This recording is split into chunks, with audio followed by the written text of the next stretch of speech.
לכם מאזיני כאן כל המוסיקה. אנחנו פותחים היום תוכנית חדשה ושמה כל הקהילות. התוכנית הזאת תשים זרקור על מוזיקה של עדות שונות, ואת התוכנית הראשונה אנו מייחדים לפיוטים והמוזיקה של קהילת יהודי קוצ'ין. אני עומר ריטה, נפתח במוזיקה.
פתחנו בפיוט יפתירו שפתיים מתוך ספר הפיוטים של יהודי קוצ'ין, הרשת שפתנו, או קולס כפי שהוא נקרא בשפת המיילן, שפת יהודי קוצ'ין. איתי באולפן מבחר מאוד גדול של אורחים, אני מאוד מאוד שמח לארח אתכם כאן באולפן. אנחנו נציג את כולם במשך התוכנית, ואני רוצה לפתוח עם יואל אליאס, מנהל פורום נגיעה קוצ'ינית ברשת. שלום לך יואל. שלום וברכה, ברוכים הנמצאים. אני מאוד שמח על היוזמה הזאת שנקרתה בדרכנו לפתוח את התוכנית הזאת דווקא איתכם, עדה שלא מרבים להשמיע, אני לא זוכר מתי היא הושמעה בשידורי כל המוזיקה, אז קודם כל תודה רבה שהגעתם. אנחנו נמצאים פה, תודה לכם. אולי תספר לנו קצת רקע כללי על העדה המאוד מאוד מיוחדת הזאת, מהעדות היותר קטנות שיש. מתי המסה הגדולה של העדה הגיעה לארץ, וככה קצת על הייחוד שלכם.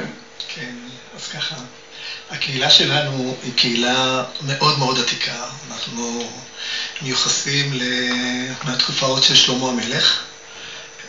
זאת קהילה בת מעל 2500 שנה.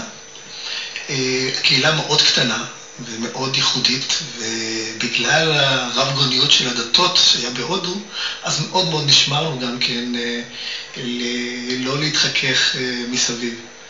וזה דבר שהוליד כתוצאה מכך שמירה על המון המון מנהגים והמון המון פיוטים ושירה ומוסיקה וכו' בצורה אותנטית כמה שיותר מהתקופה הישנה יותר.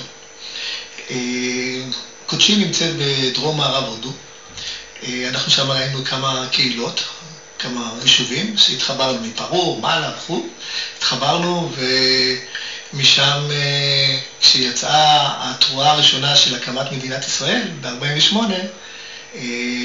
כבר הראשונים כבר התחילו לחשוב איך הם מתחילים לעלות ישראל.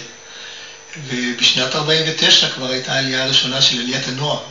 קבוצה קטנה של צעירים ששלחו אותם לתוך ישראל. וזו עלייה ממש ציונית, כלומר, המעמד של יהודי קוצ'ין היה מאוד טוב, היחסים עם השלטון, עם הקהילה מסביב הכללית. כן, זה מדהים לדעת כמה הקשר היה מצוין כבר באלף לספירה. היה איזשהו קשר מיוחד בין הרג'ה, בין המנהיגות ההודית, ששמרה על הקהילה היהודית, מאוד העריכה את הנוכחות שלה והשתמשה בה דרכה. והיהודים בהודו, יהודים בקוצ'ין, הם היו בעמדות מפתח מאוד מאוד חזקות. קהילה עשירה יחסית, עם רכוש גדול מאוד לקהילה עצמה, היה בית כנסת גדול, והבית כנסת היה גם רכוש. ואת כל הדברים האלה, הקהילה ברגע ששמעה על הקמה של מדינת ישראל, חשבה איך היא עולה לישראל. ואחד הראיות המדהימות שאתה יכול לזהות, יש לנו שמות פרטיים של אנשים שנקראו כמו ויצמן. ויצמן זה, יש לי אח כזה שקוראים לו ויצמן, וזה לא שם משפחה, זה שם פרטי, ואתה מבין גם את ההקשר מאיפה הויצמן הזה הגיע. זו הייתה דבקות אמיתית לעלות לארץ. והדבקות הזאת היא באה לידי ביטוי גם על ידי זה שאנשים התחילו לחשוב איך הם עולים. כמה שאנחנו יודעים מהדברים, שהקהילה הזאת היא הקהילה היחידה בארץ, שבתקופה ההיא גם שמימנה את העלייה שלה בצורה מלאה. לא היה לנו שום תמיכות וכדומה, הלכו, קנו כרטיסי טיסה בשביל לעלות לישראל. והיום כמה בני קהילה יש בארץ בערך? תראה, אנחנו עלינו, המסה הגדולה עלתה ב-1954-55 ככה, עלינו בסדר גודל של 2,500 על 2,800 נפשות. זה הסדר גודל של כל הקהילה, זאת הקהילה הקטנה ביותר, אני חושב שקיימת בעלי אדמות, קהילה יהודית, וגם הקהילה העתיקה ביותר. היום אנחנו מעריכים שבסדר גודל שאנחנו נמצאים משהו בערך בין 8 ל-10 אלף איש בכל הקהילה בארץ. מפוזרים ברחבי הארץ, גם ביישובים שיש בהם קהילות קוצ'יניות גדולות וגם בכלל כבר. נכון, נכון, נכון. הקהילה באמת התמקמה, יותר נכון, מיקמו אותנו, כן? במקומות, ביישובי הספר. יש לנו קהילה גדולה שנמצאת בכפר יובל, קהילה מאוד מאוד חמה ומיוחדת. יש לנו קהילה שנמצאת בצד השני, בדרום, במושב נבטים. זה מראה לך את הקצוות משני הצדדים, וגם כמובן בתוך פרוזדור ההר, יישובים, מושבים שונים, שהתמקמו לאורך כל הדרך, וגם נכנסו המון מבעי הקהילה, גם גרו בתוך הערים, כמו בחיפה, בירושלים קומץ קטן וכו' וכו'.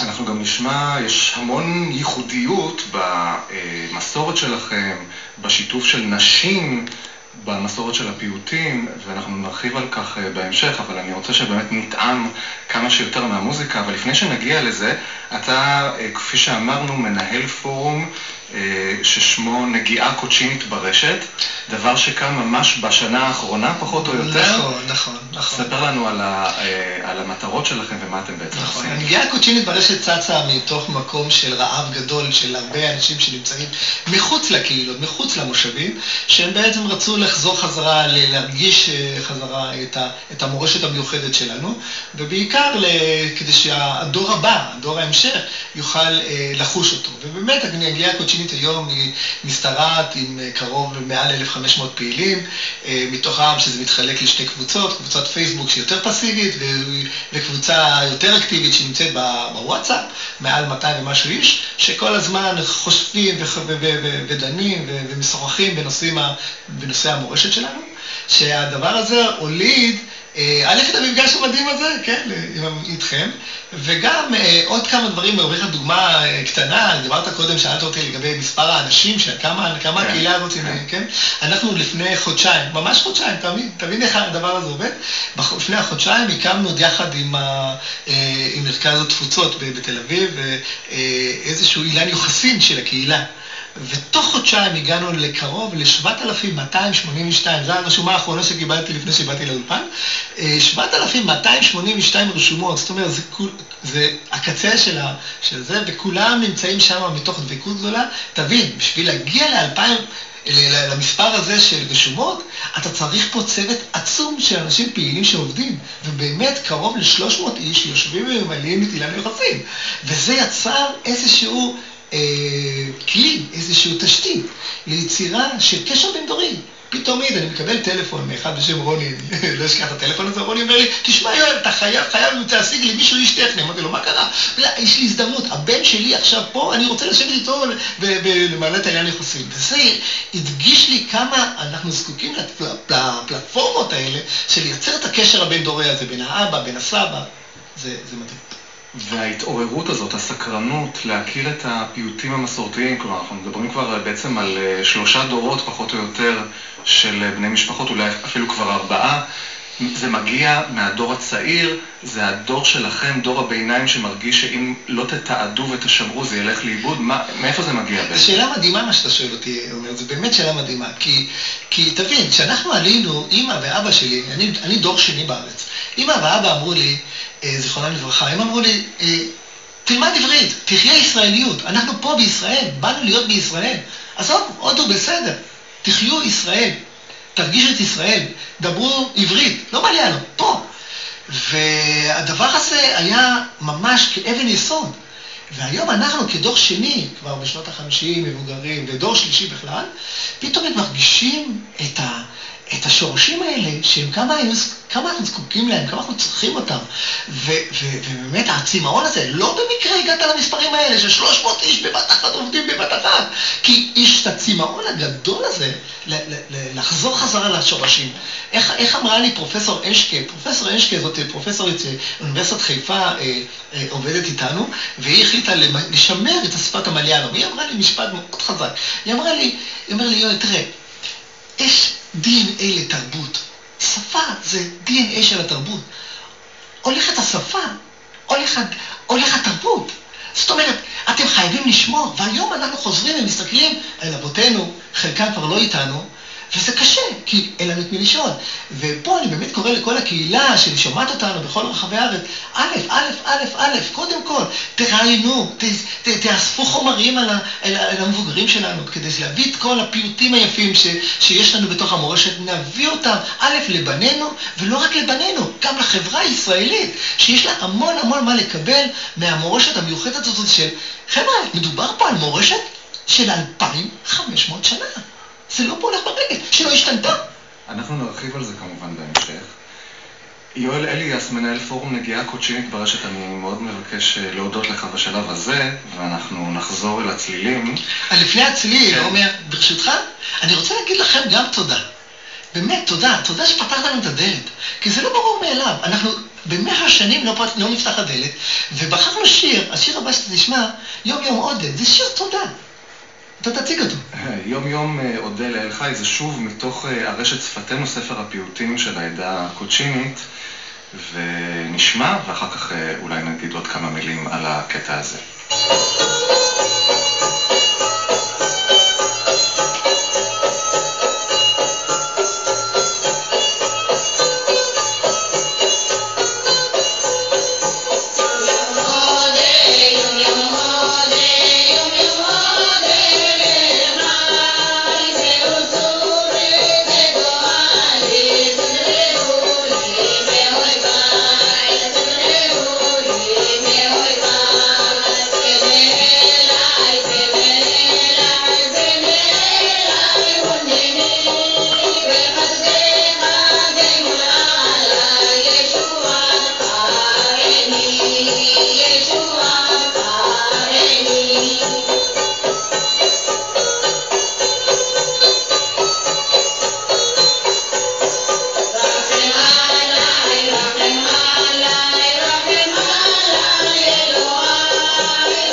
יום יום אודה לאל חי, פיוט מתוך הרשת שפתנו, ספר הפיוטים של יהודי קוצ'ין, ואנחנו שמענו את נשות מושב מסילת ציון שרות כאן. זה הוקלט בשנת 2004 לציון יובל למושב מסילת ציון. האורחת הבאה שלנו כאן בכל המוסיקה, בכאן כל המוסיקה בתוכניתנו החדשה, כל הקהילות, היא טובה קסטיאל אהרון, שהיא, אפשר להגיד, מעין חוקרת של המוזיקה הקוצ'ינית, אוספת, מקליטה, משמרת. אנחנו מאוד שמחים לארח אותך באולפן. שלום טובה. שלום וברכה. אולי קודם כל מילה על הפיוט ששמענו עכשיו. השיר הזה יום מאוד הוא מתאים לכל חג. תודה לאל, ובבית האחרון אפשר להוסיף, אם זה ליום הולדת או לציון של איזשהו אירוע, אז אפשר להוסיף את קטע מסוים, והוא גם מתורגם לשפת המליאלם, שזו שפת יהודי קוצ'ין, שהיא מורכבת מסנסקריט ותמיל. זו שפה מיוחדת של יהודי קוצ'ין. אנחנו נרחיב יחד איתך ויחד עם האורחים הרבים שלנו כאן באולפן על שירת הנשים שבעצם פתחנו בה את כל התוכנית הזאת. יש ייחוד מאוד מאוד גדול לשירת הנשים בעדה וגם למעמדה של האישה, זאת אומרת הדברים כמובן כרוכים זה בזה. בואי תספרי לנו קצת במה דברים אמורים. חוקרים רבים עסקו בשירה הזאת משנות ה-70, אספו אותם אנתרופולוגים בתנאי שדה וגילו שיש פה אוצר, אנחנו קוראים לזה האוצר של יהדות קוצ'ין. השירה הזאת מורכבת מ5 ז'אנרים: שירי הלל, שירים טקסיים, שירים היסטוריים, שירים ציוניים ועוד. ולאישה הקוצ'ינית היה מעמד מאוד מיוחד ביהדות קוצ'ין. היא ידעה קרוא וכתוב, היא למדה במקום שנקרא אות, כמו שקצת תימני בשחדר, אז היא למדה שמה לקרוא, והיא ידעה את הניגונים, היא גם ידעה את טעמי המקרא, היא יכלה, אם לא נתבקשה, היא גם יכלה להיות במקום חזן, להחליף חזן. ובשירה הזאת, למשל, כשגברים ישבו, אז נשים ישבו בצד, אז הגברים שרו את הפיוט ונשים תרגמו. אבל בעיקר לאישה היה מקום בשירה הזאת בהתקסים, כמו ברית מילה, בר מצווה, כשהוציאו את ספר התורה, וספר התורה היה נשאר בבית של הבן אדם התורם, או בחתונה, החתונה אצלנו נמשכת 3 שבועות, שבת חתן, שבת קלה ושבת שושבין. ואז יש שירים, לכל פעילות יש שיר. אם היא טובלת במקווה, ואם היא יוצאת במקווה, כשעונדים לה את הטלי, כשעונדים לה את הטבעת, לכל קטע וקטע, מלמעלה מ50 שירי מליאלם של שירת נשים. אני יכולה לומר היום שהשירה הזאת הוקלטה על ידי קבוצת נירית, כן, הקבוצה הראשונה שהחייתה את השירה הזאת והביאה את הקול הזה, וכשאני קראתי בחומרים של דוקטור...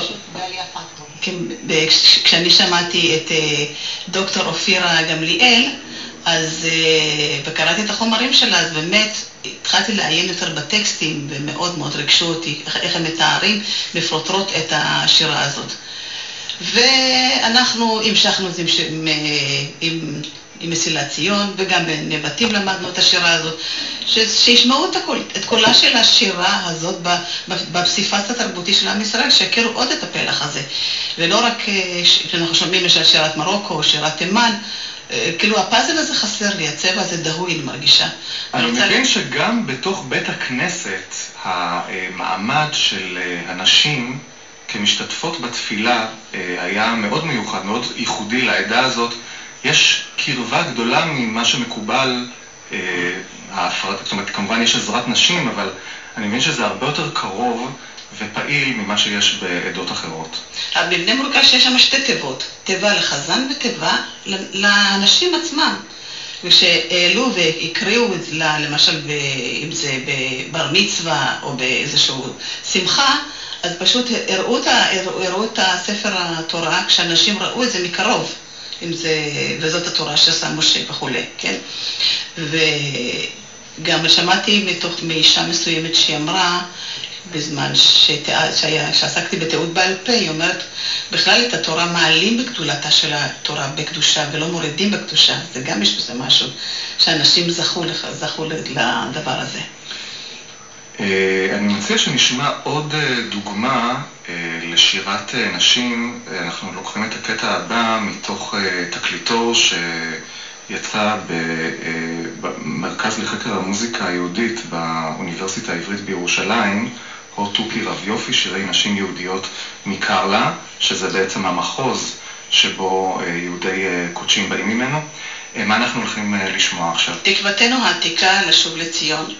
זה שיר ציוני מראשית המאה ה-20, לעתים מכונה שיר קקיצ'ה, על פי הכינוי של מלחינו יצחק משה רובי מקוצ'ין.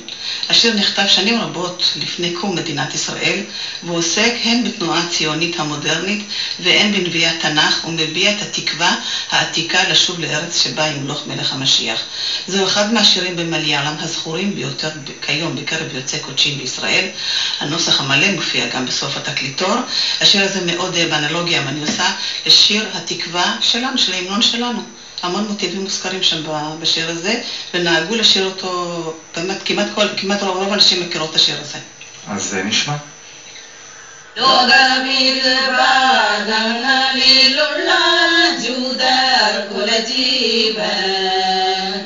ദൈവത്തോടുള്ള നരയിക്കുമ്പോൾ സിയോനെ പാലിക്കുന്നേ ദൈവത്തോടുള്ള നരയിക്കുമ്പോൾ സിയോനെ പാലിക്കുന്നേ പണ്ട് വാർത്ത നമ്മളുടെ പറപ്പ് ഇനിയും കേട്ടിട്ടില്ലേ പണ്ട് വാർത്ത നമ്മളുടെ പറപ്പ് ഇനിയും കേട്ടിട്ടില്ലേ ממש טעימה מתקוותנו העתיקה, קבוצת אנשים נירית שרה כאן, ואנחנו שמחים מאוד בין שאר אורחנו לארח כאן את שרה יוחנן ממושב נבטים שבנגב. שלום שרה. שלום, איך אומר? את מאוד פעילה גם כן בפורום ובכלל בשימור של המסורת. הפורום הזה מבורך מאוד לקשר את הקהילה ולאחד אותה ולפתח פרויקטים נוספים, להעשיר את כל המורשת שלנו העתיקה. מתי התחברת לכל אני מבין שבעיקר לשירת הנשים באופן טבעי, לשירת הנשים של יהודי קוצ'ין. כן, נכון, אבל אני מילדותי, אני רוצה לציין ממש הייתי ילדה כשאני התייתמתי מאבי זכרון לברכה, והייתי קמה לפנות בוקר שאבי ואמי זכרון לברכה היו קמים לשיר את הבקשות, הפיוטים של הבקשות. של שירת הבקשות. שירת הבקשות, והייתי מצטרפת אליהם בהנאה גדולה, למרות שהייתי מאוד קטנה, אז אני רוצה להשמיע שיר אחד. בשמחה רבה, בבקשה. שחר אבקשך צורי ומשגבי ארוך לפניך שחרי וגם ערבי לפני גדולתך אמוד ואתבהל כי עינך תראה כל מחשבות ליבי מה זה אשר יוכל הלב והלשון לעשות ומה תוכי רוחי בתוך קרבי הנה לך תיטב זמרת אנוש על כן עודך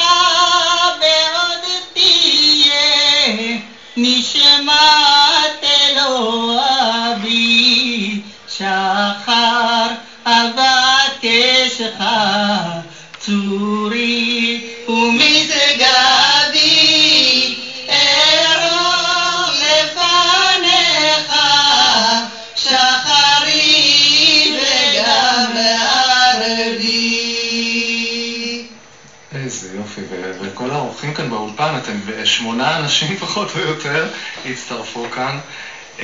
זה פשוט יפהפה. שרה, תודה רבה. אנחנו נמשיך, אולי נחזור רגע לתקליטור של שירת הנשים ששמענו ממנו קודם. טובה, אולי תציגי לנו את הקטע הבא. אנחנו רוצים לשמוע את השיר מתוך הז'אנר של שירים תנכיים. פה יש שירים על שרה אימנו, והוא מתאר את ההיריון של שרה ואיך זה למעשה מדרש חז"ל. זהו שיר מדרש חז"ל שמולחן. כן, שיר משחק שאושר במסיבה בחנוכה, והוא מתאפיין בדגם מורכב של מחיאות כפיים, ריקוד ולחן. השיר מזכיר כמה סיפורים מקרא ומדרש על שרה אימנו, ההיריון שלה, הולדת יצחק, וכיצד נפלה מן החלון ומתה אחרי שהשטן בישר לה שבנה עולה לעולה. ומה פירושו אצלנו אם, כמו אמא, והכינוי אבינו ניתן לשלושת האבות, אברהם, יצחק ויעקב, ככה יגידו אצלנו. השיר מחולק כאן לפי 3 לחנים ששימשו בביצוע זה, אך הוא אושר גם בלחנים אחרים. נשמע.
זה באמת, אני חושב, הכי אותנטי שיש, ואנחנו שמענו כאן, טובה קסטיאל, את שירת הנשים מלווה במחיאות כפיים.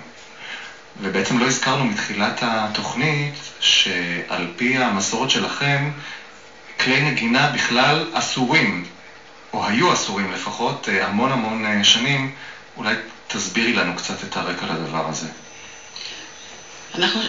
קהילת קוצ'ין לא נגנה מאז חורבן בית מקדש, ויש מזמור בתהילים שאומר על נהרות בבל, שם ישבנו בכם ובזוכרנו בציון, תלינו את כנורותינו, והגויים שאלנו למה לא ננגן, והם עונים איך ננגן על אדמת נחר כל עוד מקדשנו חרב. אז ככה שקהילת קוצ'ין לא היו רק לנגינה, ואני שואלת את השאלה מה עשו בשמחות, בטקסים, בחתונות. אז הם הזמינו גויים נגנים, והנגנים אלו שהם ניגנו ליוו את החתן והכלה בשמחה, ולכן בקהילה שלנו יש סוג, אפשר לקרוא לזה וקום, אין התפתחות טבעית של מוזיקה, כמעט ואין התפתחות טבעית של מוזיקה.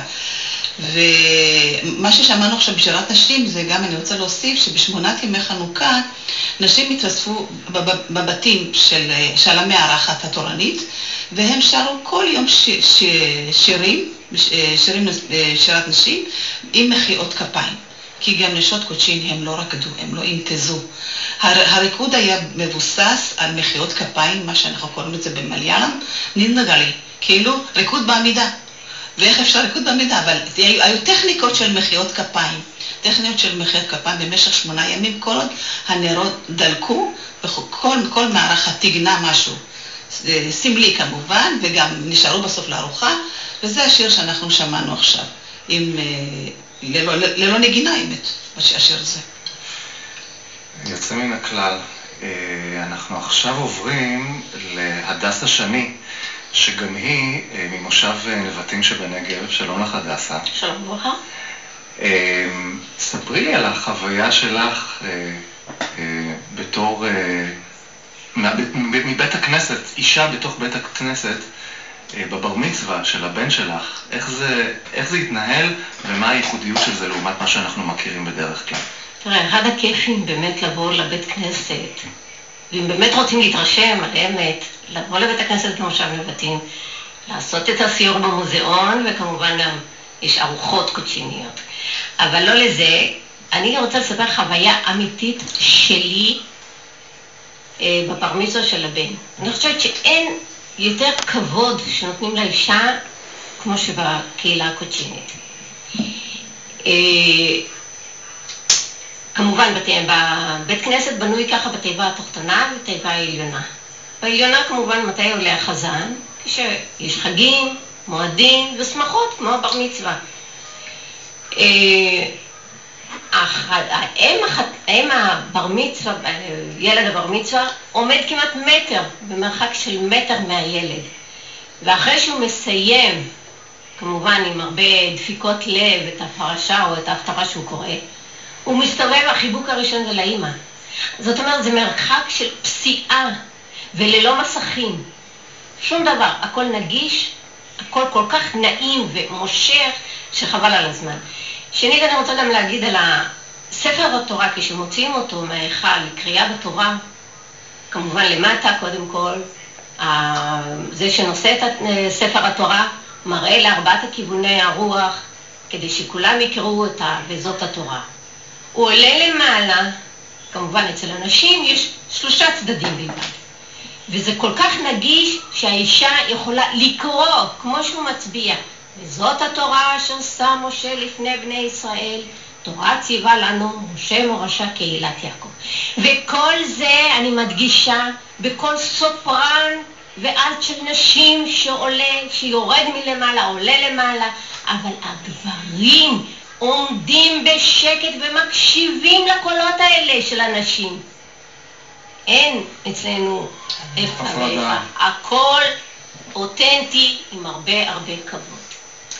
זה בהחלט אלמנט ייחודי, וזה מביא אותי פשוט לבקש ממך להשמיע לנו בקולך כאן באולפן עוד פיוט. אז במה בחרת? אני בחרתי את השיר הנותן אור בחשיכה. במליארן זה נקרא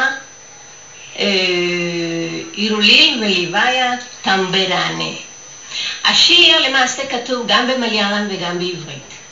אני אשיר גם וגם. אירולי לבליביה טמבורנה אירולי לבליביה טמבורנה തന്നാസുദീപാന നൽകത്തോടകാവേണം തന്നാസുദീപാന നൽകത്തോടകാവേണം നേരായ തമ്പുരാനെ നേരായ തമ്പുരാനെ പോട്ടനിക്ക് സാരം കൊടുക്കണവനെ പോട്ടനിക്ക് സാരം കൊടുക്കണവനെ നിത്യവും മുഴുവനുമായിട്ട് കൊടുക വേണം നിത്യവും മുഴുവനുമായിട്ട് കൊടുക വേണം നേരായ സാധുഗാനെ നേരായ സാധുഗാനെ ഇവ പീച്ചേ ദേഖീന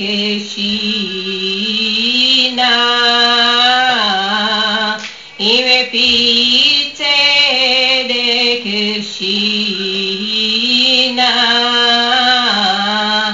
Kaperli keilu lohaya Kaperli keilu lohaya Tena tena nivleile Tena tena nivleile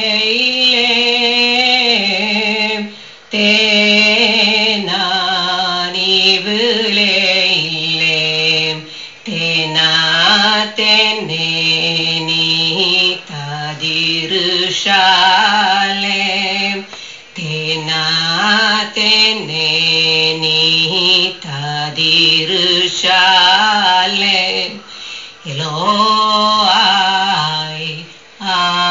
amen. הדס השני בפיוט נותן אור בחשיכה בשפת המליאלם. מליאלם, אני אתרגל בסוף. כמובן שזיהינו כאן את העוד על השמחה מתוך הסימפוניה התשיעית של בטהובן. מתי זה הגיע אליכם, המנגינה הזאת? אתם יודעים, זה אולי טובה יכולה לענות על הדבר הזה. כן, יפה גם הקדמה שהשירה הזה יצא בחוץ, ומוזיקולוג מבית ספר הרטוב יד חריף. תלמידי תיכון שלמדו מוזיקה ב5 יחידות רצו ללמוד, לעשות איזושהי תוכנית של גשר בין דורי. וידעו שאני עוסקת בשירה ופנו אליי. אז לימדתי אשכנזים, תימנים, קורדים ומרוקאים שיר במליאלם הזה. וגם המוזיקאי שלי שעסקתי בפיוט, שאל אותי שאלה, תגידי, איך אנחנו מזהים פה קטע ראשון של סימפוניה התשיעית של בטהובן, איך זה יכול להיות? איך זה יכול להיות? אמרתי, ועוד, איך זה יכול להיות? משום שהפורטוגזים הגיעו במאה ה-16-17 והקולוניאליזם שלט שם. אחר כך הגיעו ההולנדים והגיעו האנגלים, סביר להניח, שפתחו בתי ספר למוזיקה, קונסרבטוריום או כלי נגינה, וניגנו. והקולות האלה יבקעו מהחלונות, והייתה השפעה. אי אפשר שלא להיות מושפע מתרבות מסוימת, או של מוזיקה ושמסתובבת, אבל זה רק מראה כמה, אני אומרת, אין, איך מוזיקה יכולה, איך אומרים, השמיים זה הגבול, ויכולה לפרוץ לכל מיני. זה אוניברסלי, כמובן. הזכרת שאת מלמדת פיוטים, את חברה גם בקהילות שרות, ומלמדת את הפיוטים הקודשינים ברחבי הארץ כבר לא מעט שנים, נכון? אני חברה 5 שנים בקהילות שרות, והמטרה הייתה באמת שישמעו את קולה של קהילה. אז לשם כך המנכ"ל שלנו יוסי אוחנה, שבאמת זה חזון גדול שהוא העמיד בארץ. יש 8 קהילות בארץ, בכל קהילה כולם לומדים את פיוטים של כולם. אם אנחנו הולכים על שולחן שבת שלנו, מה אנחנו רואים? מרוקאי, חצי תימני, פולני, קוצ'יני, בואו נהיה כולנו ביחד, וכל אחד ייתן את הקול שלו. ואני בשנים הראשונות כמובן שרתי ולמדתי את הדידקטיקה של השיעור. משנה שעברה אני נשלחת לכל מיני מקומות, הרצליה, חיפה, תל אביב, ומתחילים ללמוד את הפיוטי קוצ'ין, ובשבילי זה... אז יש סקרנות גם מעבר לבני העדה. נכון, מוזיקאים באים לשמוע באמת את השירה הזאת. ואני קוראת מפה לקהילה, זאת הזדמנות, חברים, תהיו סקרנים יותר, תפתחו את העיניים ואת האוזניים. יש במקומות היישוב שלכם, בבאר שבע עוד מעט תהיה גם, שמעתי, ובתל אביב, בחיפה. בואו להצטרף לקהילות שרות, ככה אנחנו נמנף את הפיוטים שלנו. נהדר, אנחנו עכשיו שמנו זרקור מאוד חזק על שירת הנשים של יהודי קוצ'ין, ואני מציע שנעבור גם לשירה היותר כללית ושל הפייטנים, הגברים. אנחנו נשמע עכשיו פיוט, את הפיוט שובי נפשי למנוחייכי, וזה גם מתוך שירת הבקשות. שובי נפשי למנוחייכי כי אדוני גמל עלייך, יקרה מיקר,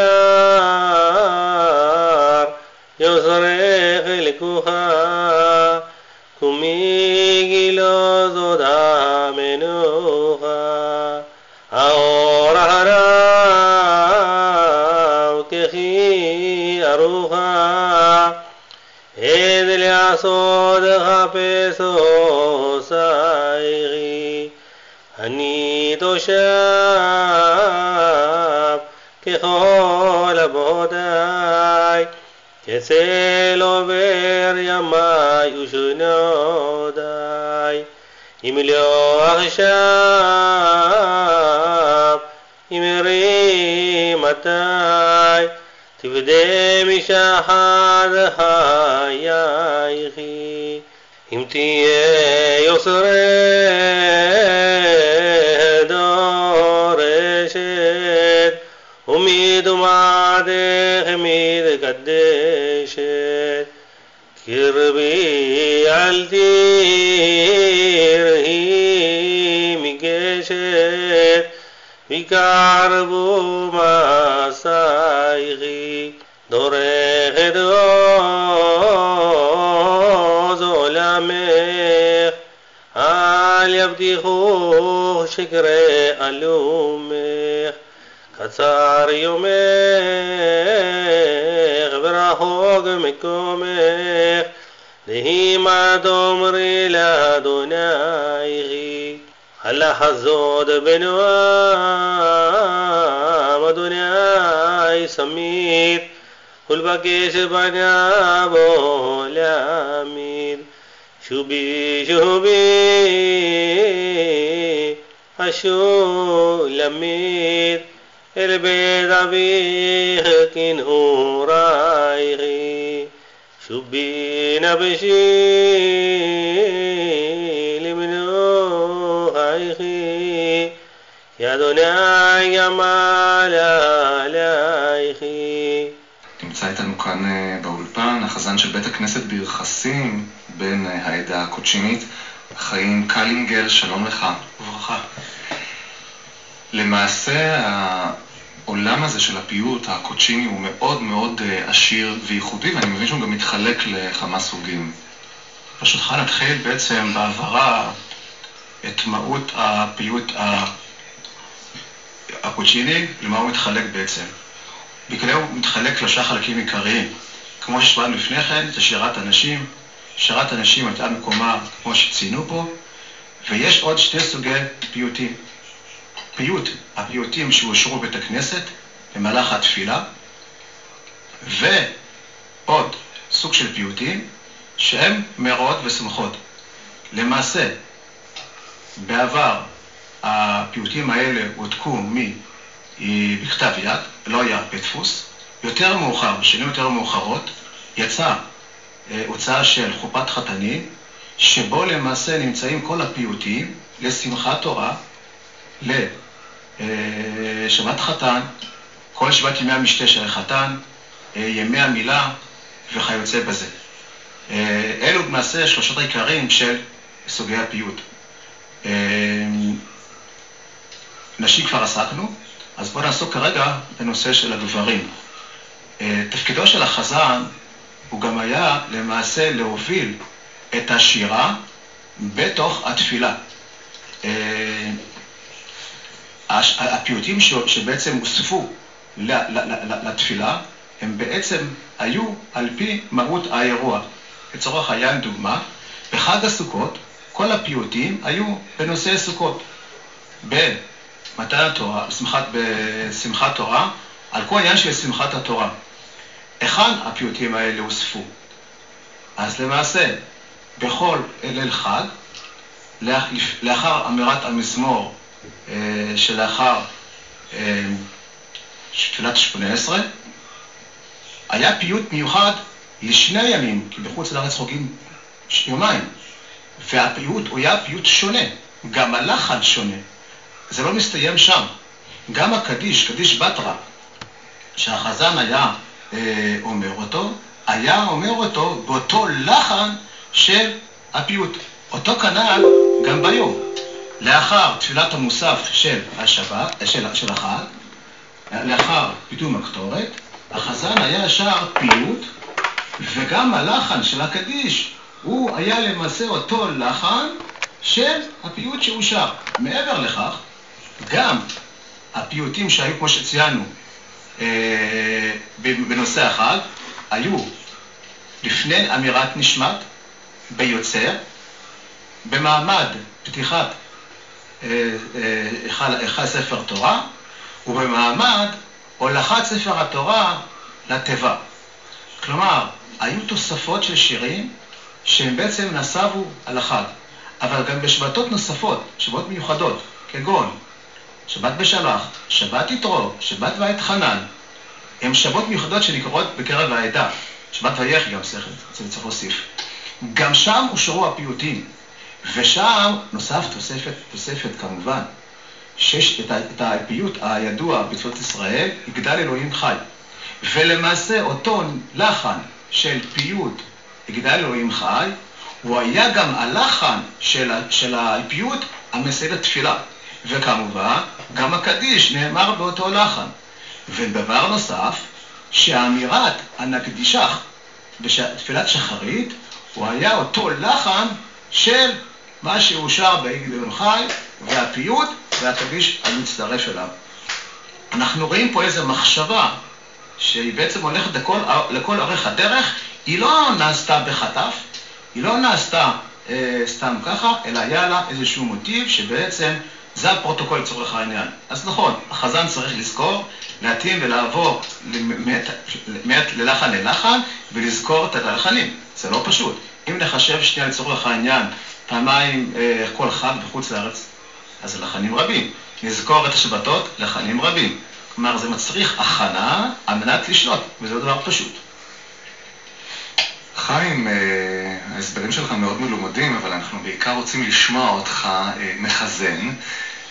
מה אתה תוכל לשיר לנו עכשיו? אני אשיר כרגע את הפיוט שבעצם אושר בשמחת תורה, להחזרת ספר התורה להיכל, כאשר מסיימים את קריאת ההפטרה, והיום את ברכות המדינה וברכות לראש הממשלה וברכה לעם, ואחרי אשר ישוע ביתך, את הפיוט שבעצם החזן מתחיל בו והציבור עונה לו.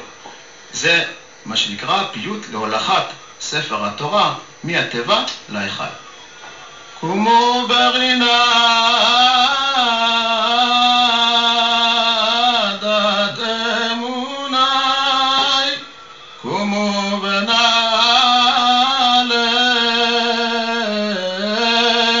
אליו אדוני.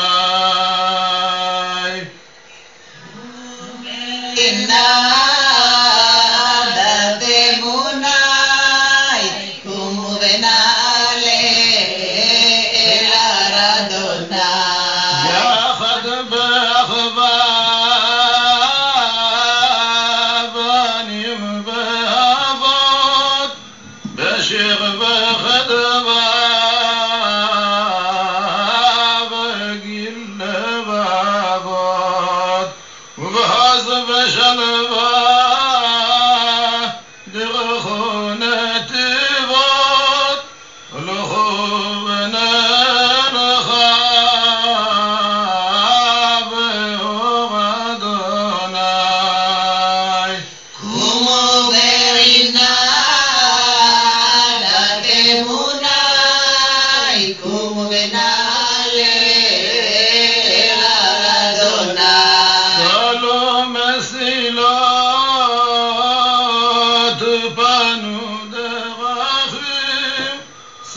וסוחים המה בספר תורת אדוני. קומו ברינה דת אמוני, קומו ונעלה לאדוני. פנים בפנים נראה לכם, כבוד לפנים נגלה לכם.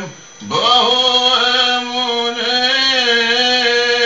ושאו ידיכם, קודש ברכו את אדוני. קומו ברינה דת אמוני, קומו ונעלה לאדוני. קומו ברינה דת אמוני, קומו ונעלה לאדוני. החזן חיים קלינגל מלווה בקולותיהם של שרה יוחנן, הדס השני, יואל אליאס וטובה קסטיאל אהרון. אורחנו כאן באולפן כל הקהילות בכאן כל המוזיקה, על המוזיקה של יהודי קוצ'ין. נפלא. ברשותך אני ארצה להוסיף דבר נוסף בבקשה, שלמעשה כל הנושא של הפיוטים וצורת ההתנהגות, התפילה של יהודי קוצ'ין, כולה מושרשת על פי מנהגי הראשונים, וייחודי דבר לנו למעשה בקורל ערב חג. בחוקת ישראל אומרים את מזמור החג שידוע, בפסח הודו להשם כי טוב, בראש השנה למנצח להגדית לאסף. לנו יש דבר ייחודי נוסף, אנחנו אומרים עוד פרק תהילים נוסף. יש מי שאמר על פי הנושא של הלוויים ששרו בכל חג שני מזמורי יום, כנראה זה בא מתוך זה. לצורך ההמחשה רק, בראש השנה אנחנו מוסיפים את למנצח לבני קורח מזמור פרק מ"ז בתהילים, שכל מהותו עניין של השופר בראש השנה. כך זה הולך בהמשך גם בפסח, את מזמור שהסיומת שלו מדבר על תשבחות לקדוש ברוך הוא, כי מהם יהיו עושים כל אשר בוטח בהם, ישראל ברכו את השם, בית אהרון ברכו את השם, עניין של מצרים בעניין של התודה לקדוש ברוך הוא. זה ההזדמנות לומר שמעבר לכך יש גם שורש לכל מנהגי הראשונים שאנחנו נוגעים בהם, כגון חתן ביום חתונתו למעשה הוא המקדש את כלתו ולא הרבי. הרבי תפקידו רק להיות נוכח לאשר את החתונה, תפקידו של החתן לקדש את כלתו. ולמעשה הרב יש לו ממש תפקיד כמעט בירוקרטי כזה, אם אפשר לומר כך. לא, בירוקרטי נגיד שולי ביחס לטקס שנערך, כי צריך גם לדעת שמעשה מנהג הראשונים דובר, כך מופיע בספרים, שמנהג הראשונים שהחתן מקדש. זה גם המקום לומר שכל חתן שרוצה להתחתן היה צריך להיות גם מוכן. אז כלומר, הוא היה צריך לדעת הניגונים וגם לדעת לקרוא, ולכן לא תמצא בכלל יהודי קוצ'ין מה שנקרא במושגים של שאר העדות עמי הארץ שידעו לקרוא. אצלנו כולם ידעו לקרוא, ומי שרוצה להיות חתן זו חייב גם לקדש את כלתו. נהדר. אפשר להמחיש את זה בקטע, אולי רק בבקשה, בקטע מאוד קטן, לא נאמר את הכל, אבל רק חלק מהקטע. אז ברשותך. ברשותכם, ברשות ברשות רבותינו, ברשות השמיים. הודו לאדוני כי טוב, לעולם חסדו. ירבו שמחת בישראל, היום אתם בירושלים.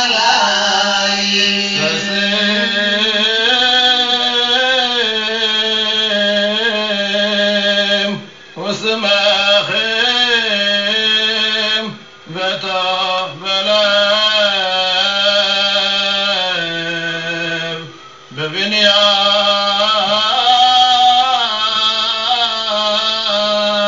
בית המקדש ואליהו הנביא משיח בן דוד בחיינו ברוך אתה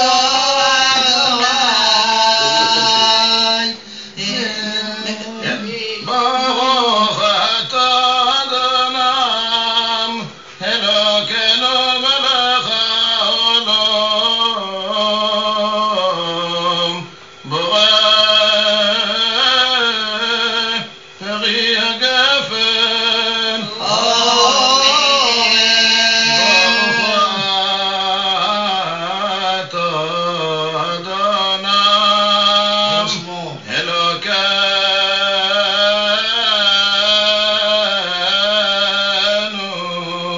מלך העולם אשר קידשנו במצוותיו וציוונו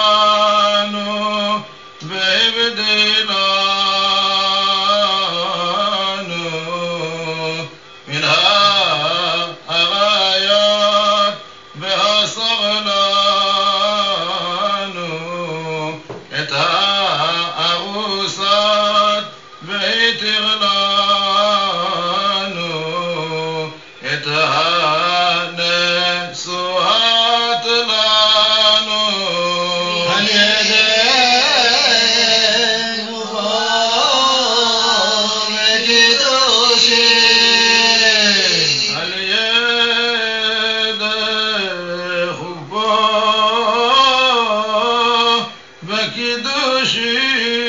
וקידושין ברוך אתה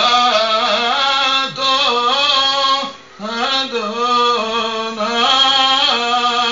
מקדש ישראל על ידי חופו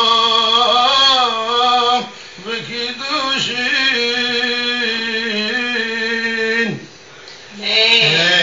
חיים, יש פה המשך, אנחנו נאמר אותו מפאת קישור הדברים, מהרסת מקדשת לי, אבל זה אותו עניין.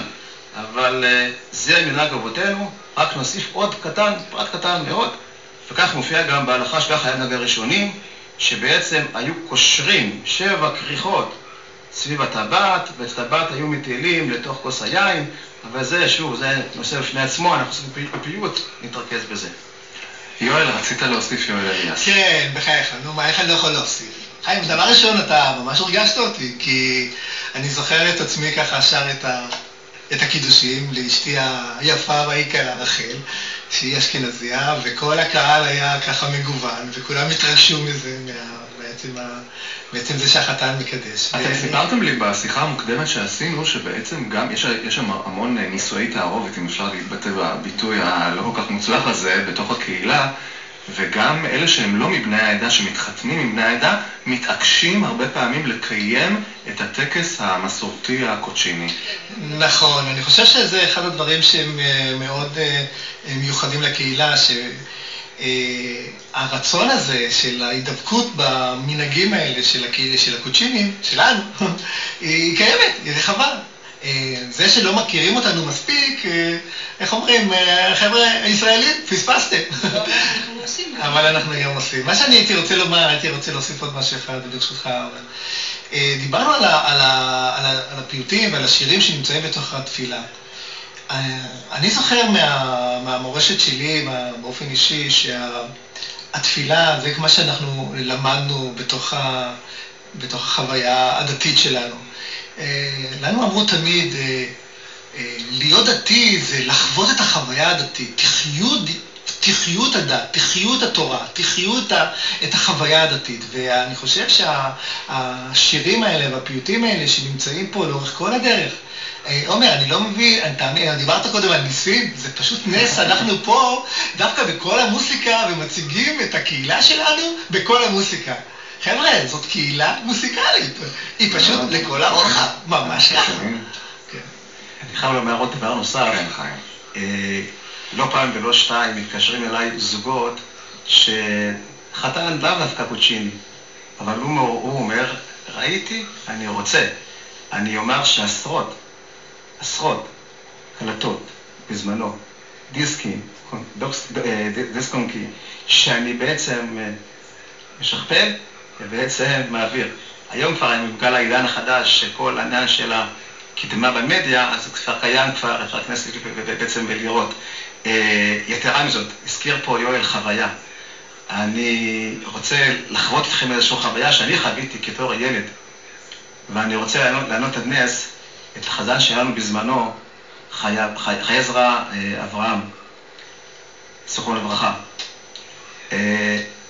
כתור ילד, אני זוכר אותו שהוא עלה את תפילת מוסף בכיפור, ואני ראיתי את כהן הגדול עובד בעבודתו. מעצם והצורה והניגון והלחן, הדמיון שלך פשוט עלה מעלה. היית יכול לדמיין את הכהן הגדול בעבודתו. זה מה שאולי כיוון יואל לומר, שזה חוויה. מעצם ההקראה, מעצם הטעמה הנכונה, דבר שאתה בעצם מביא אותו לתודעה מהפה היוצא, לתוך הלב, לתוך השכל, והדמיון לראות בין הדברים בצורה הזאת. החזן חיים קלינגל, חזן בית הכנסת ביחסים, תודה רבה לך על הדברים האלה. אנחנו עוד מעט נעבור גם לדור היותר צעיר שמחכה בסבלנות כרגע מעבר לזכוכית, אבל אני רוצה לשמוע עוד משהו מהדברים היותר ישנים. טובה, אולי תציגי לנו את הקטע הבא שנשמע. הדור הבא, שיהיה זאת הנכדה של בת חזן, שושלת מקריית ביאליק, נחמיה יקרה ונחמיה ז"ל בקריית ביאליק, שהשאירו לנו באמת אוסף של שירים מהניגון הישן. אנחנו בהמשך נשמע את הנכדה. השיר הוא יום יום ידרושון, זאת אומרת היא ובעלה ז"ל. יום יום ידרושון עליך רעיונם, גם יחרישון בא ולמעיינם,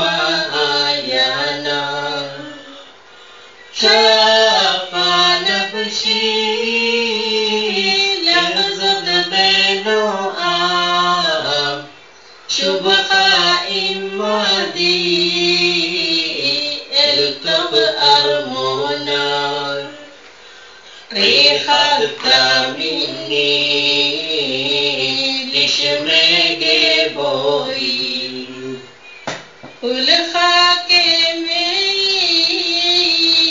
ליבי ועיניו, אוי בי אישה על קץ חזיוני, אשיב אעלה אלוהים פתרונו, למה לנצח לא תשכחני, עשוק ורצוץ פניה דמוני, בידק בחלבו נדודך קרבי, ובתוך לבבי גרה לא חילוני, רבה סבלה נפשי יגוני, עתה כקדם חדש ששוני, מתי תעשה ברודפי משפט, מתי תושיע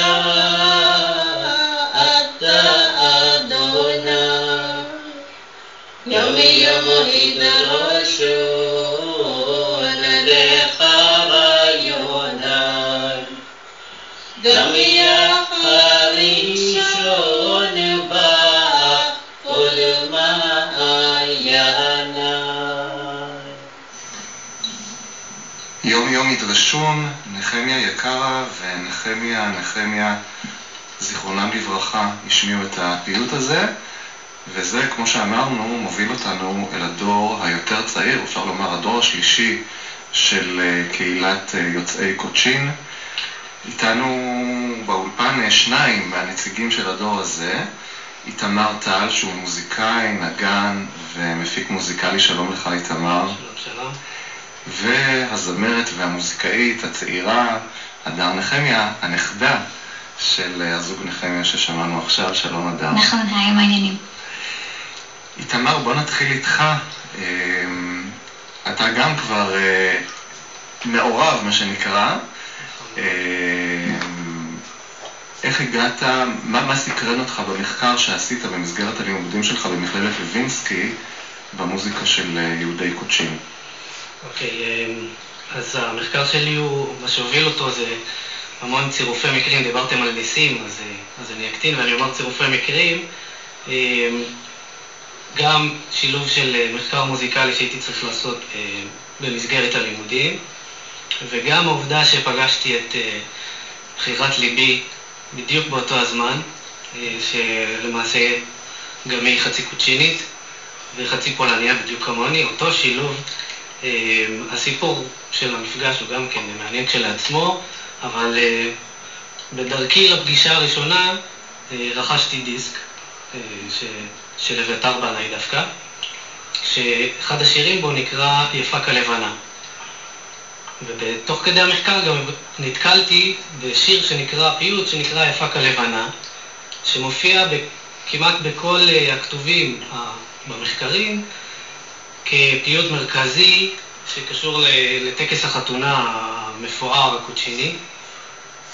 והתחלתי לשאול במשפחה אם מישהו מכיר את הפיוט הזה, ולא מצאתי אף אחד שידע להגיד לי מה זה הפיוט הזה, איך הוא נשמע, איך שרים אותו. הוא כתוב בשיר קולס, אבל כמה שידי הייתה משגת לא הצלחתי למצוא את התשובה.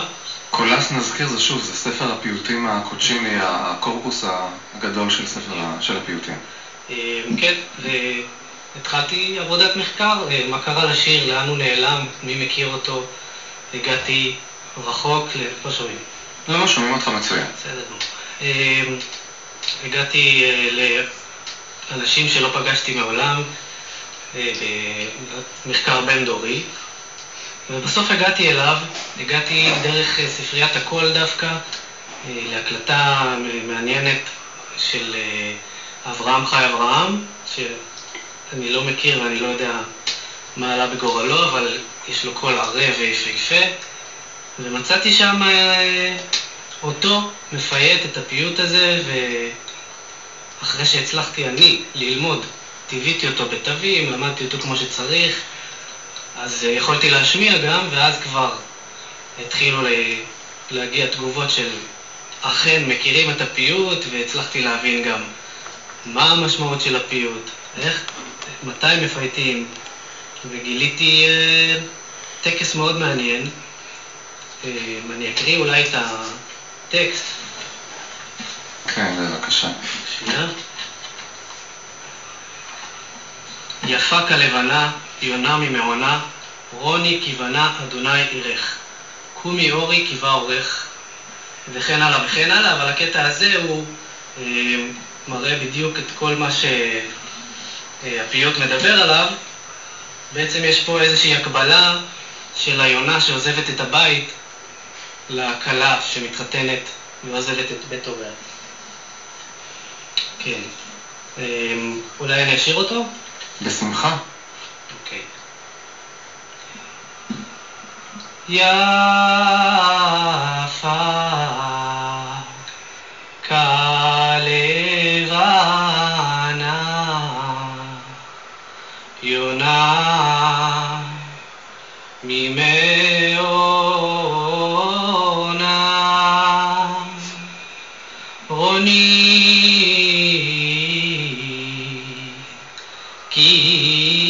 כיוונה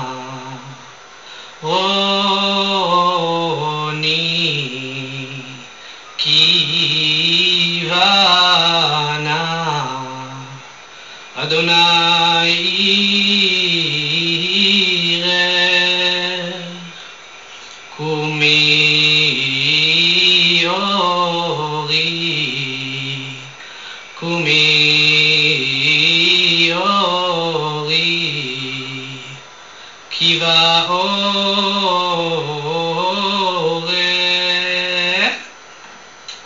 הסיום הזה מאוד מיוחד. בהחלט. כן. אז אפשר לראות פה באמת בשיר המון את כל המורכבות שאפשר למצוא בשירה הקוצ'ינית, שקשה למצוא בשירות אחרות. יש שאמרו שזה גם מקשה עליה להיות יותר מתקשרת, אבל המון שינויים במקצב, תוך כדי השירה, הצמדות לטקסט, מליסמות, זאת אומרת המילים מתחלקות המון בתוך עצמם. כן, המקצב לא אחיד. לא אחיד. שינויים, כל תיבה לפעמים יכולה להיות במשקל אחר.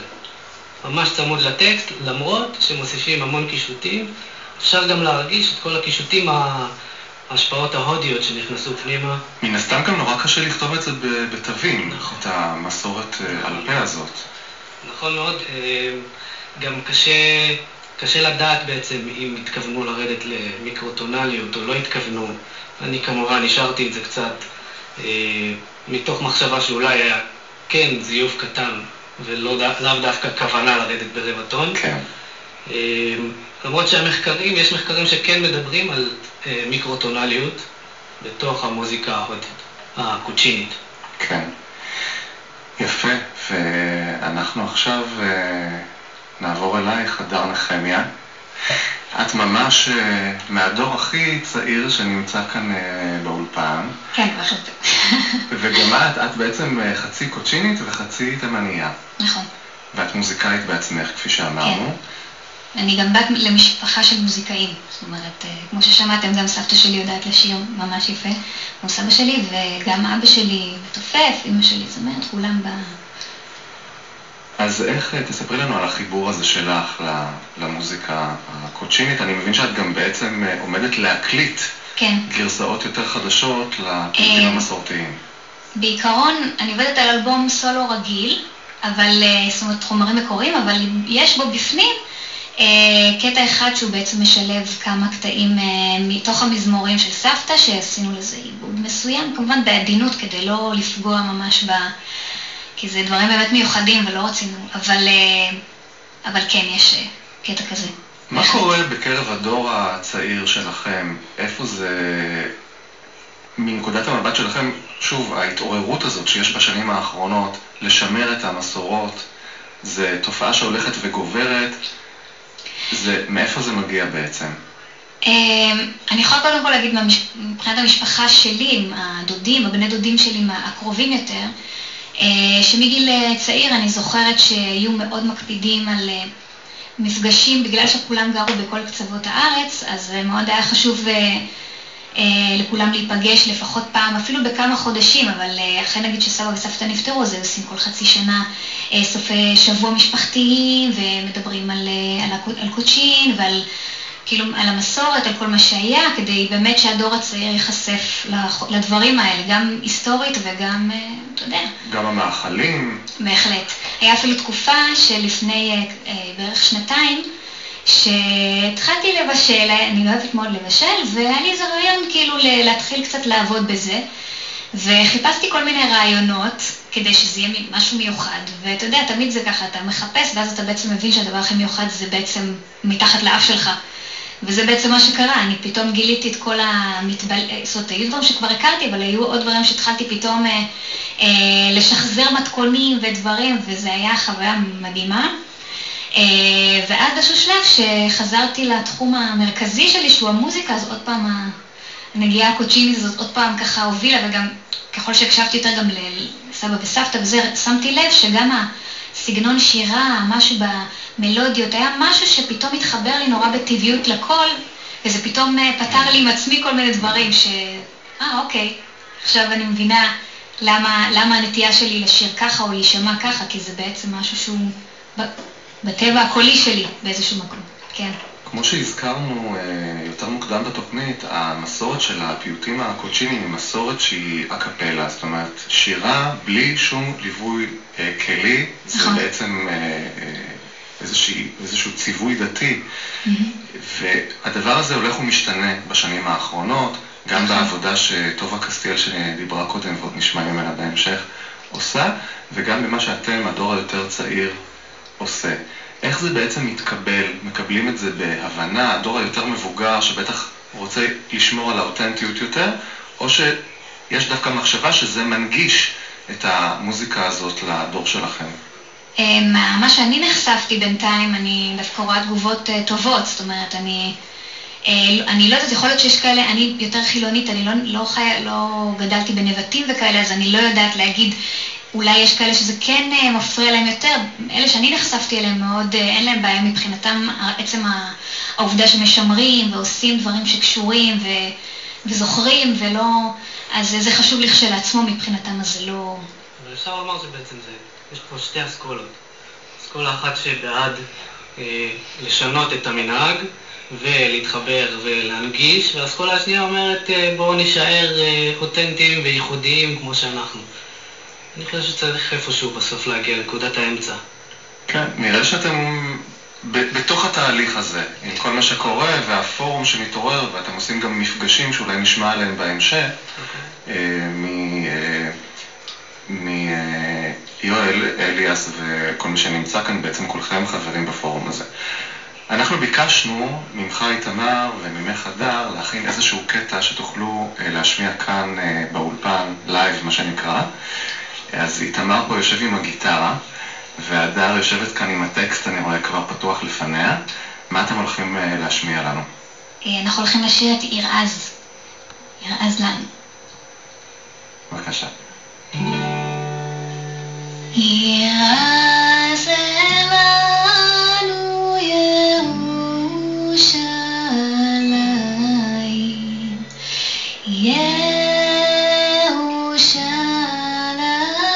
ירושלים, ציון קריית מועדנו,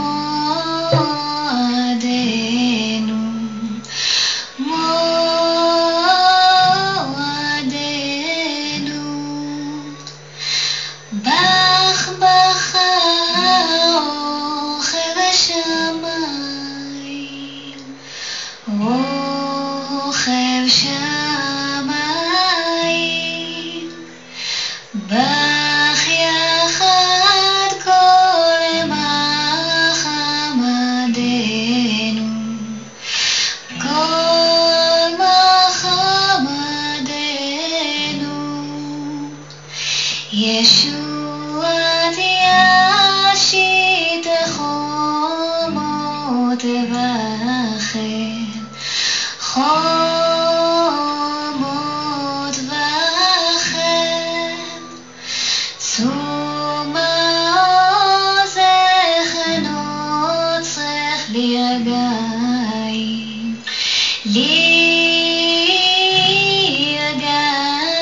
לרגעים, קריית חנה דוד אריאל, דוד אריאל, שבי בטח מפחד לביים,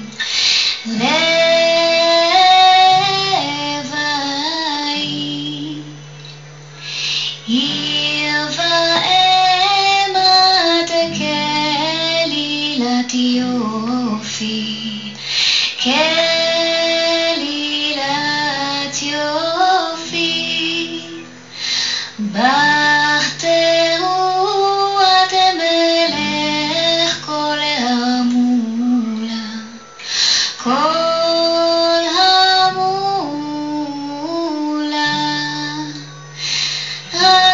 רבתי אמן בך דופי, אין בך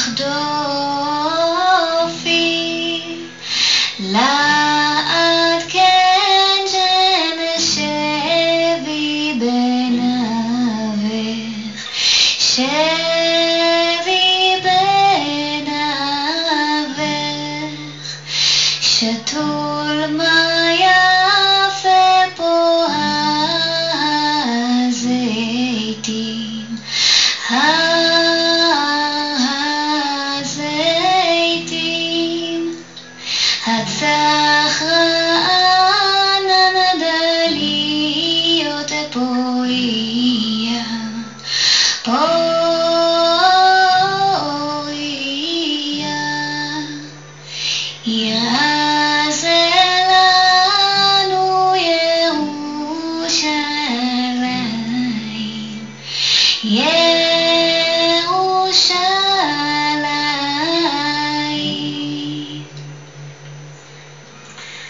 יוצא מן הכלל, הדר נחמיה, הזמרת הנפלאה והגיטרה של איתמר טל שליווה אותך, ואנחנו לא בטלוויזיה, אבל העיניים כמעט של כל הנוכחים פה בחדר נצצו עד דמעו, גם שלי.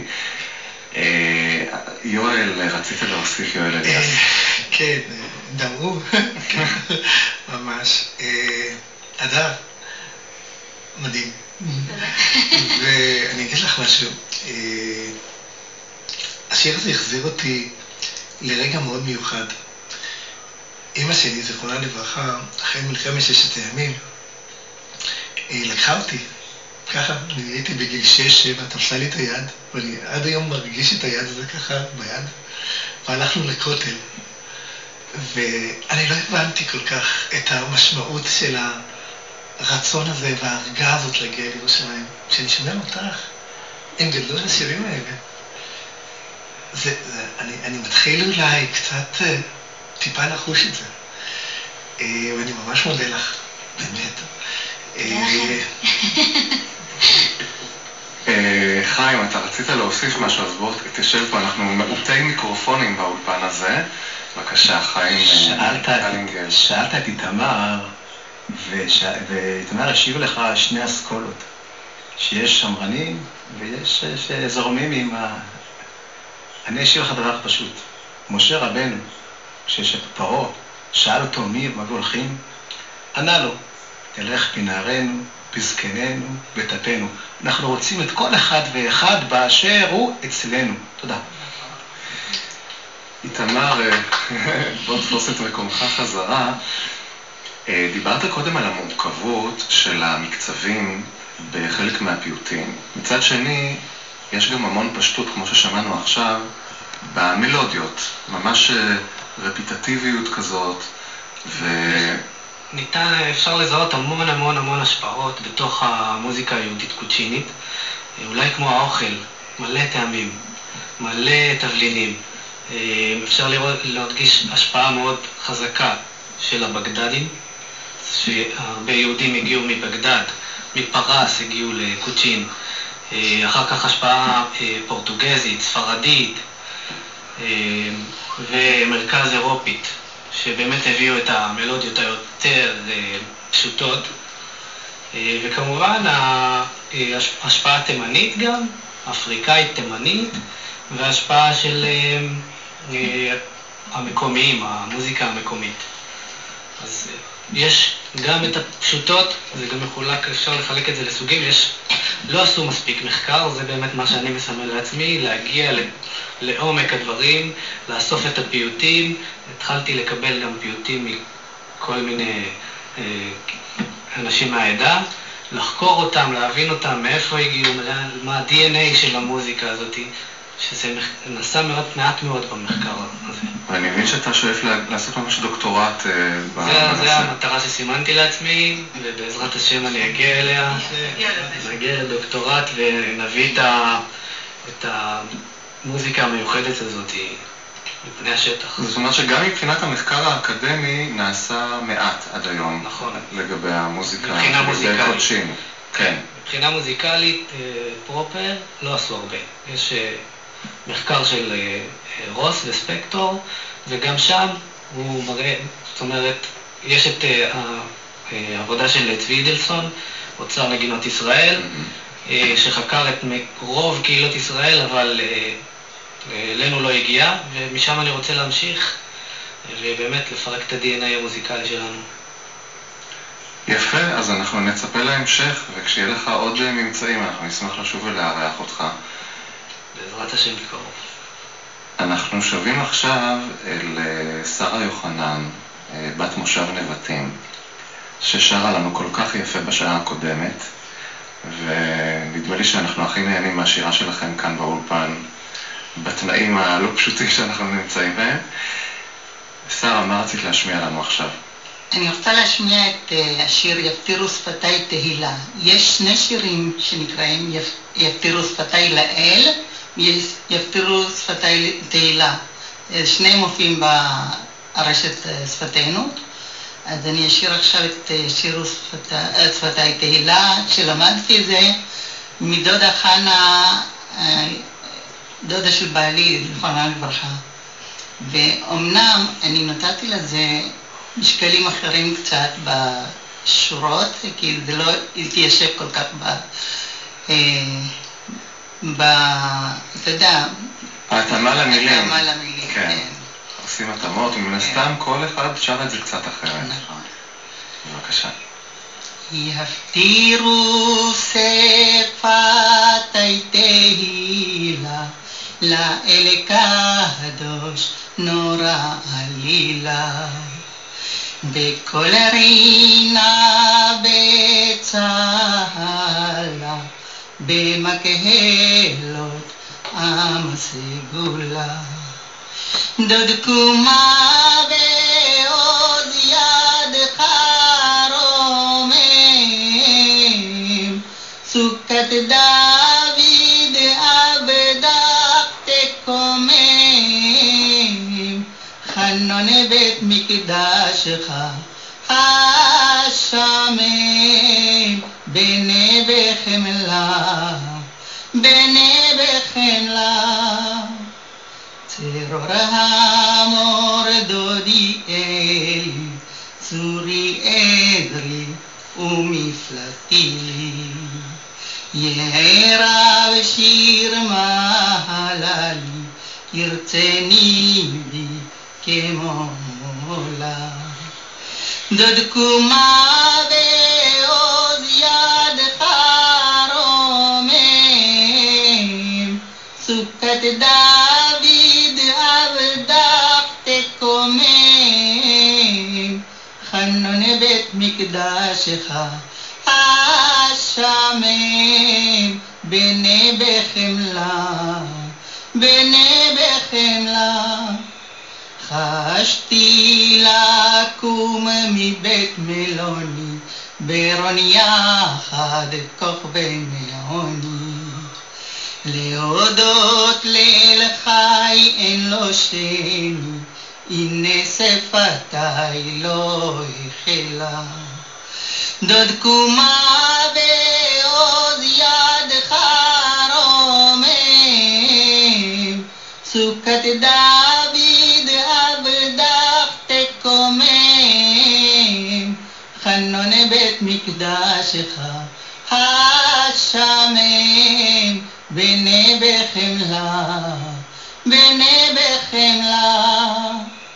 דרשתיך אל רחום, לעמך תניחו, שוב למעוני ובני בית הרמוני, ציון עיר ההוללה. דוד קומה ועוד ידך רומם, סוכת דוד עבדך תקומם,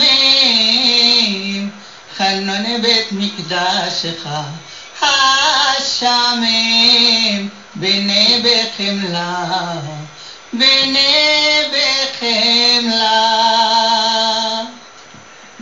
שרה יוחנן, איזה יופי, שוב תזכירי לנו את השם של הפיוט הזה? יפתירו שפתיי תהילה. נהדר. אנחנו מתקרבים לקראת הסוף, למרות שיש לנו עדיין זמן. אני אבקש אותך, יואל, לשבת פה ליד מיקרופון 4 ולספר לנו קצת על הפעילות של הפורום שלכם, הפורום באינטרנט, נגיעה קוצ'ינית. אבל זה כבר לא פורום באינטרנט, זה גם פורום שמקיים אירועים ברחבי הארץ. אני מבין שכבר היה לכם כינוס לפני כמה חודשים, ואתם מתכננים גם כבר את ההמשך. אז בוא תספר לנו. אז ככה, באמת זה התחיל עם קבוצת וואטסאפ קטנה של איזה 10-15 איש, שהם התחלנו להעביר חומרים והתחלתי לשוחח קצת בנושאים הקוצ'יניים, ולאט לאט זה צבר תאוצה והתפתח, ובאמת, כמו שאמרתי קודם, אנחנו מעל 1,500 איש כבר בקבוצה. הפעילות הראשונה שהפכנו בעצם את הווירטואלי למשהו פיזי, זה היה בחנוכה האחרון. בחנוכה האחרון, אחד הפוסטים שהיה בקבוצה, העלו את העניין הזה שיש לנו ארון קודש שנמצא במושב נחלים. ארון קודש קוצ'יני, ושהוא נמצא במקום שהוא לא קוצ'יני. מושב נחלים, אין שם שום קהילה קוצ'ינית. ואמרנו, באתי למקום, אמרתי, נסתכל, נציץ על הבית כנסת. מה זה אומר ארון קודש קוצ'יני? ארון קודש קוצ'יני זה אומר באמת ארון שלם, כמו שנמצא במוזיאון ישראל, קומפלט. שהעתיקו אותו בשלמותו מקוצ'ין, הביאו אותו לכאן, אני לא זוכר מאיזה בית כנסת בדיוק, והביאו אותו אחד בשם מדי שהוא נפטר. אז אמרתי, אוקיי, הדבר הכי פשוט זה להגיע למקום, להרגיש את הדבר. הגענו למקום, ואני פוגש את הגבאי, אז את הגבאי של בית הכנסת בנחלים. הוא מספר לי על השמירה של הארון והבנייה והשחזור וכו' וכו'. אז אמרתי לו, תשמע, בקטנה אמרתי לו, עם פחד גדול. אמרתי לו, תשמע, הארון הקודש הזה הוא חייב לשמוע קדיש קוצ'יני. 10 אנשים אני מביא לי כאן. וכך היה, באמת, מ10 אנשים באמת נהיה הקבוצה הראשונה של הפורום הזה. התכנסנו בנחלים, ובאמת הפכנו את הפורום הווירטואלי הזה למשהו פיזי. נפגשנו 84 אנשים, ואתה לא תאמין. אחרי ארוחה יפה, ואחרי קצת שיחה של פרופסור צבר, שנתן לנו סקירה, מה זה ארון קודש, והפיתוחים המדהימים שיש בארון קודש, ישבנו, התחלקנו לקבוצות, סביב שולחנות עגולים, וישבו אנשים, והתחילו לחשוב, איך אפשר למנף את הקבוצה הזאת, איך אפשר למנף את המורשת הזאת, איך אפשר לקחת את המורשת הזאת ולהביא אותה בידיים חמות, בידיים כיפיות לילדים שלנו. זה ממש פעילות של החודשים האחרונים ביותר. מדהים כמה דיברת על ניסים, זה אחד מהניסים שלנו. אז כן, ככה זה התחיל, ובאמת זה היה הפגישה הראשונה. מאז באמת עשינו דבר נוסף, לצערנו, אמנם, אבל זה חלק חשוב היה. ביום הזיכרון האחרון, חיפשנו את כל הקורבנות החללים שיש במלחמות השונים, ובאמת שנמצאים מתוך הקהילה, ובאמת הכנו מצגת על ידי הרב מנחם, שגר במורשת, שהוא לקח את המשימה הזאת ממש עם עוד צוות איתו, לקח את המשימה הזאת בדבקות גדולה, ובאמת הכנו מצגת על כל הנופלים, וזה אחד התגובות שקיבלתי מכך, מישהי אמרה לי, תשמע, אני כבר הרבה, אני מבוגרת, הרבה שנים אני כבר חובה את יום הזיכרון, אף פעם לא חוויתי את יום הזיכרון בצורה הזאת, בצורה הנגיעה הזאת, הנגיעה הקוצ'ינית, ובאמת זו הייתה נגיעה אישית, נגיעה אמיתית.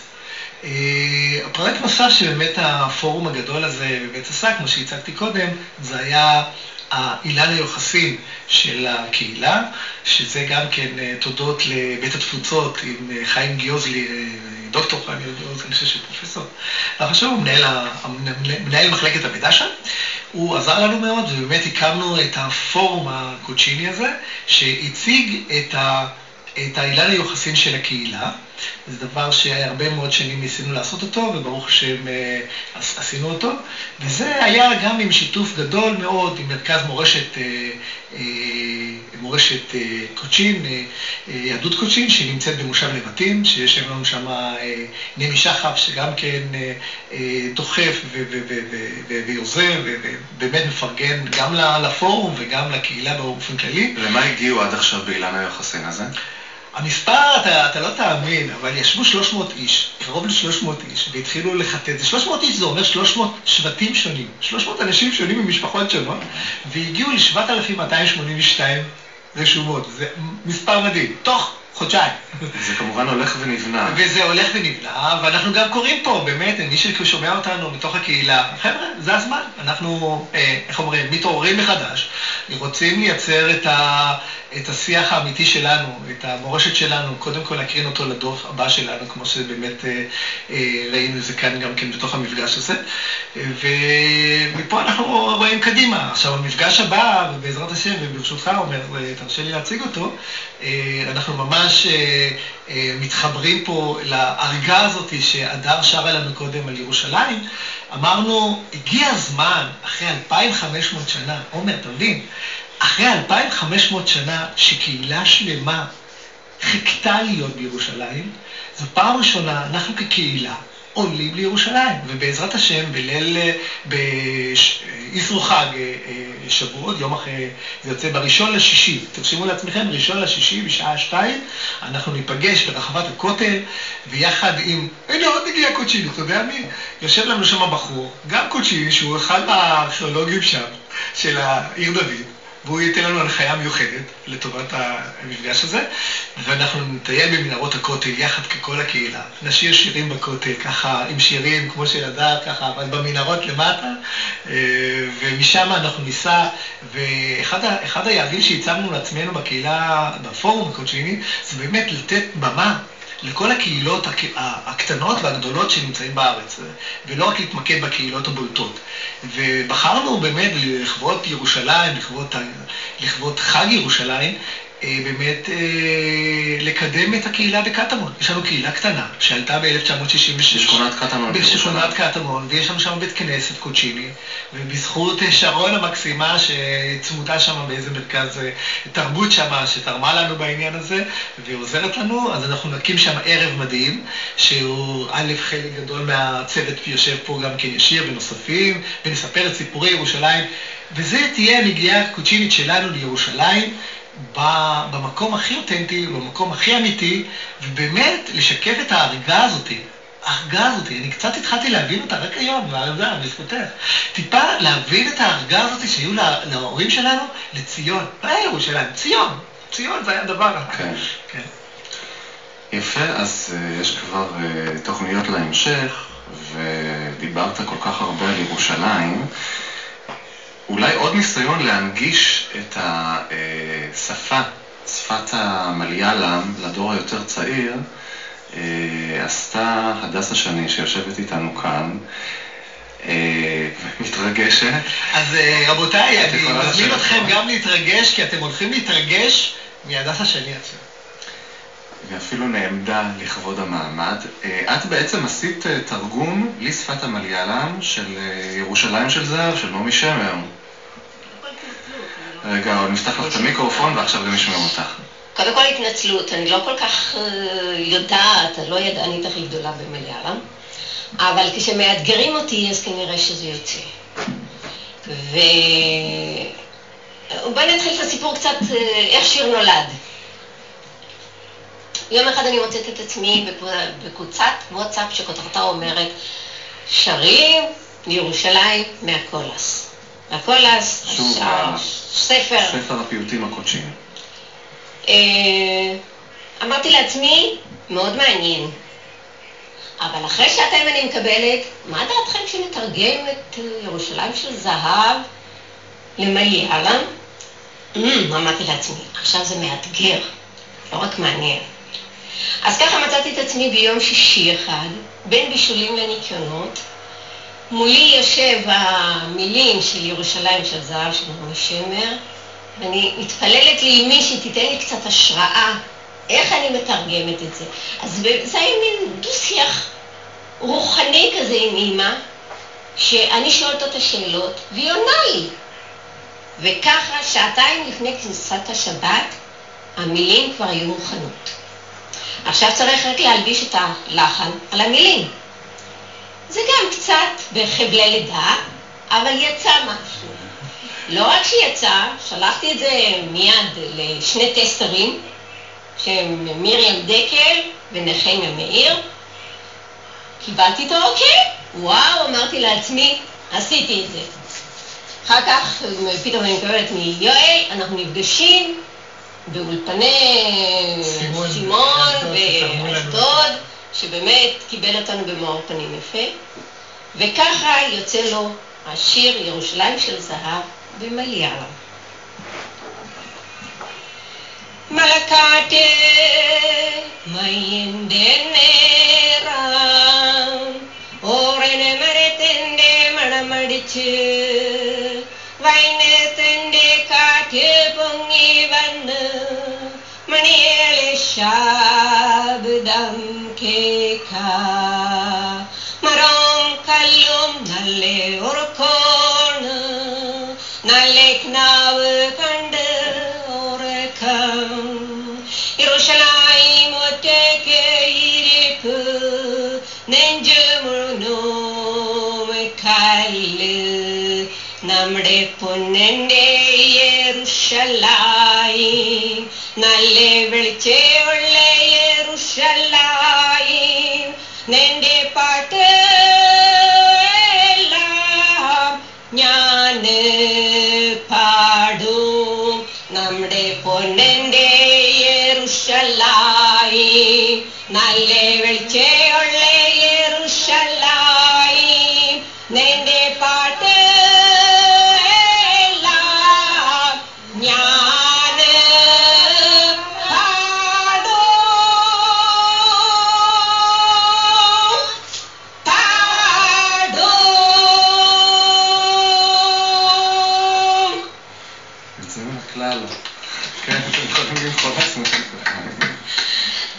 הדס השני, שגם תרגמת את ירושלים של זהב לשפת המליאלם. אנחנו קרבים בסוף התוכנית, אבל עדיין יש לנו זמן, ואני רואה שבאמת השירה כאן באולפן היא הכי מרגשת. איתמר, אולי אתה תרצה להשמיע לנו עוד פיוט מתוך המחקרים. אני רוצה להשמיע פיוט, אני רוצה לספר איזה סיפור מעניין שמתחבר לערגה.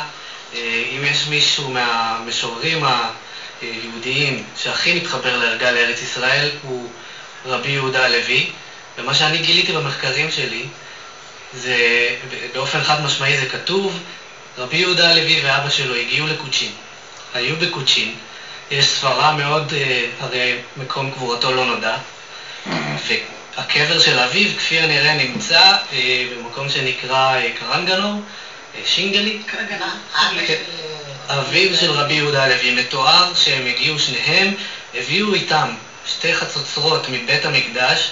יש תיאור מפורט באחד המחקרים על החצוצרות שהם הביאו, איך הן נראות, ומפה הייתי אומר שאפשר להתחבר. חיים יוביל את פיוט של רבי יהודה הלוי, יהיה השם אביונך. אז בבקשה חיים, אנחנו נשמח מאוד לשמוע. הכל כאן נעשה תוך חילופי כיסאות ליד שני המיקרופונים שיש לנו. בבקשה. יא שם אביונך עמך למפניך אבינו לפניך אל תעלה מאוזניך יא אמן במקים יקראו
קלינגל עם כל אורחנו כאן באולפן, שרה יוחנן, הדס השני, יואל אליאס, טובה קסטיאל אהרון, איתמר טל והדר נחמיה. תודה רבה רבה לכם שהגעתם לכאן לאולפן, לתוכנית הראשונה של כל הקהילות בכאן כל המוסיקה. אני מבקש מאוד להודות לכם שבאתם לכאן לאולפן, למסע המרתק הזה, ואנחנו מקווים להמשיך ולשמוע את המוזיקה של יהדות קוצ'ין. אנחנו מודים לך. תודה רבה לך, עומר, נתת לנו את הבמה הזו. בשמחה רבה. זהו, אז כאן אנחנו ניפרד. אני עומר ריטה, שבת שלום שתהיה. שבת שלום.